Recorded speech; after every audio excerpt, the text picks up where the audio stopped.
হঠাৎ করে যে আমার এয়ারপোর্ট যাইতে হবে তা আমি কখন ভাবতেও পারি নাই। এয়ারপোর্ট গিয়ে দেখি তো ছোট ভাই মালের উপর বসে মাল খাওয়া শুরু করছে। রাতের বেলা গেছিলাম সাদিয়ার সঙ্গে দেখা করতে।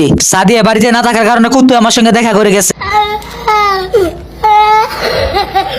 এমনি সাদিয়ার সাথে দেখা করতে পারছি না। এই মুহূর্তে আমার দাদা এসে বলতেছে আজকে নাকি এয়ারপোর্ট থেকে আমার ছোট ভাইকে গিয়ে আনতে হবে। রাতের বেলা ঘুমাইতে গেছিলাম, এই মুহূর্তে আমার বন্ধুর কথা মনে পড়ে গেছে। আমার বন্ধুর যে এক পাস, আমার বন্ধুর কাছে মেয়েরাও ফেল করবি। এই বন্ধুর কথা চিন্তা করতে করতে আমার রাতটা ওই ঘুমাইছে না। ফজর নামাজটা পড়ে রওনা দিলাম ঢাকার দিকে। এই প্রাইভেট কার দিয়ে ঢাকা আজকে আমার একা একা যাইতে হবে। আমি মানুষটা খারাপ হইলে কোনো দিকে যাইতে হলে হুজুর হয়ে যাই। গাড়ির মাঝে উঠে লাগাই দিলাম ডিজে গান। এই সকাল বাইতে বের হলাম, দেন না কেমন জ্যামলে গেলছি। ঘুমায় যে কোন সময় ঢাকা এসে পড়ছি কইতে রেও না। ফাইনালি চলে আসলাম হযরত শাহজালাল আন্তর্জাতিক বিমানবন্দরে। এত সকাল সকাল আসার পরও দেখি মানুষের কোনো অভাবই নাই। মানুষ দেখতে দেখতে আমার ধরছে আগায়া।